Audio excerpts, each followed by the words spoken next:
You and your wife have been killed, and your daughter has been kidnapped and taken into a magic portal made of marble.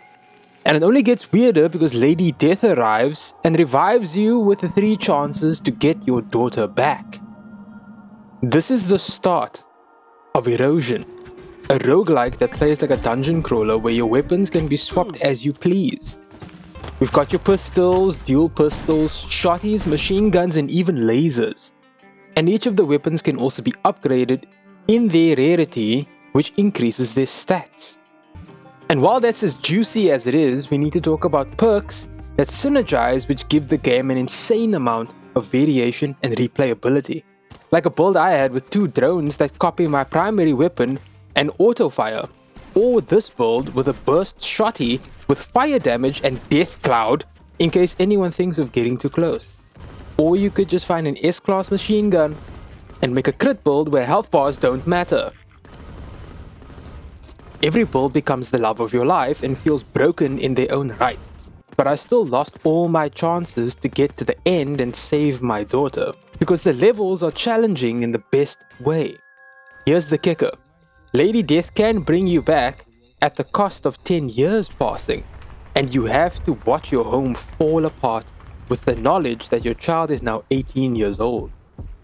Now when it comes to roguelikes, the equation is simple. Fight, die, repeat. Erosion turns that concept on its head because it makes dying unbearable. Knowing that every time you do, 10 years pass, and it's 10 years your child is trapped, which is what makes this game so good. Now while you're wrestling with the trauma of time, the game throws an open world at you. Alive and full of activities like bounty hunting, chicken cultists, gun duels, sand fishing, fully functioning towns, track racing, and you can even play poker with a cheating mechanic. And while this is insane by itself, the real kicker is that the world is alive and dynamically changes based on the choices you make. Take the shopkeeper for example. Gentle, unassuming, probably not evil. He gave me a task to eliminate some cultists so he could sell some items. I made quick work of the cultist and got the items from him, but I ended up dying, and in the 10 years that passed, that same shopkeeper became an absolute tyrant who took over the whole map, enslaved everyone with his criminal organization, and my new mission was to either help him flourish or put an end to his evil tyranny.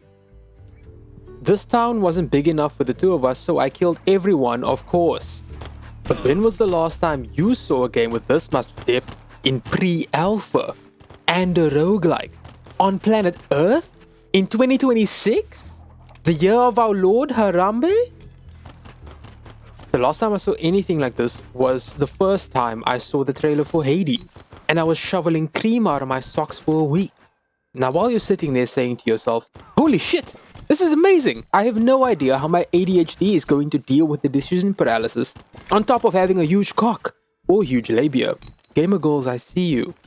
I would argue that this is kind of the point. Erosion's world makes you want to explore anything and everything in order to grow as fast and as strong as possible. Losing track of everything to remind yourself why you're there in the first place. Because it's your decisions that matter, and no matter how much time passes, you're the one who has to live with the consequences.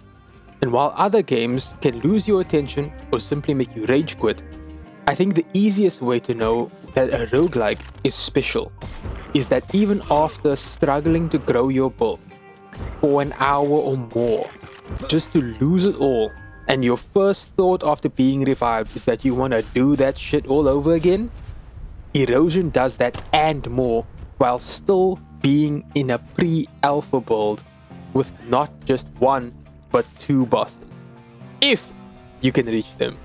Now I'll toot my own horn and say that I did finish all the content in the playtest, and if you want to watch that run, you can do so by clicking the link in the top of your screen.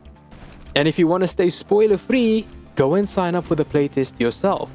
I even left you a link in the description. Thank you for being here, thank you for watching, and I'll see you in 10 years, gunslinger.